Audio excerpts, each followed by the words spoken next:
Going to skip a couple of centuries to the Roman Empire. When the Roman Empire took over control of the entire Mediterranean world, and by the way, the Romans supported Judah Maccabee in his rebellion against the Greek emperor of Asia. That is, they gave him diplomatic support, and they did give the Jews a mutual defense pact. So the Romans then sent a letter to the Greek emperor of Asia saying, we are friends of the Jewish people, and if you're going to attack them, bear in mind that we are going to come to their defense. That is the extent to which the Romans participated. It was just a diplomatic note, but it was enough. The rebellion of the Maccabees against the Greek emperor of Asia was successful, and the Jews established an independent state of Israel under the Hasmonean dynasty. But it only lasted for less than 100 years, because then the Romans came in and made Judea a province of the empire. But when they established diplomatic relations with Judah Maccabee, they established an Israeli embassy in Rome, and that was in 161 BC. And so in 161 BC, there was a Jewish community in Rome. And that community grew. And there was a steady migration of Jews into Italy and into Rome and into other parts of the Roman Empire. Why did they migrate? Because Rome was now becoming the master of the world, and the capital of the city was growing, and it was a land of opportunity, and there was freedom of movement. And so a steady migration of Jews began into Europe. And then as the Romans began to conquer Northern Europe and Western Europe, and Julius Caesar's conquest, Gaul, he conquered all of Gaul and the Rhineland and parts of Spain and England. As Julius Caesar was marching, Jews were coming along in his army and also as merchants to supply the armies. So by the year 50 BC, and we know this from many records, Greek records, authors, Cicero mentions it in his orations, by 50 BC, there are Jewish communities established all over the Roman Empire, from Alexandria, Egypt, to London, and to the Atlantic Ocean, and to Spain. And these are mentioned in many sources. I mean, St. Paul says in his letter to the Romans, I would like to visit the communities in Spain if I have time.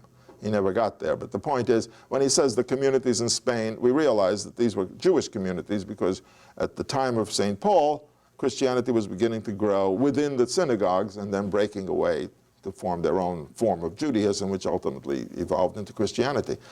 But these references, the orations of Cicero, the letters of St. Paul, the writings of Josephus, especially the oration, the speech made by King Agrippa, the last king of Judea, to the Jews of Jerusalem, saying, do not rebel against the Romans.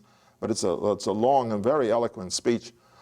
That also says, you know, we have Jewish communities all over the Roman Empire, from one end to the other.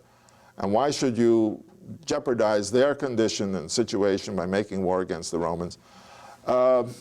He felt that a rebellion of the Jews of Judea against the Romans would harm the Jews in other parts of the empire. Actually, it didn't. The Romans in the first war, in the year 66 to 73, in that war which resulted in the destruction of the temple, in that war, the Romans were fighting to suppress a rebellion of a rebellious group in a province. No harm befell the Jews in other parts of the empire. There was no anti-Jewish hostility. In general, in the pagan Roman Empire, there was this kind, what I would call the gentleman's agreement hostility, namely that which is displayed by Suetonius and Tacitus, a kind of looking down upon the Jews as stupid people or silly people or something. But no, Jews didn't suffer in the Roman Empire as a result of the war in Judea. The second rebellion is a different story.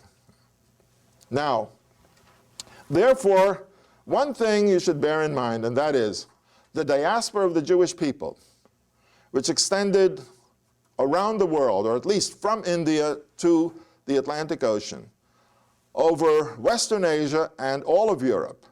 That diaspora was established by Jewish communities voluntarily. They went there because they wanted to, they had opportunity.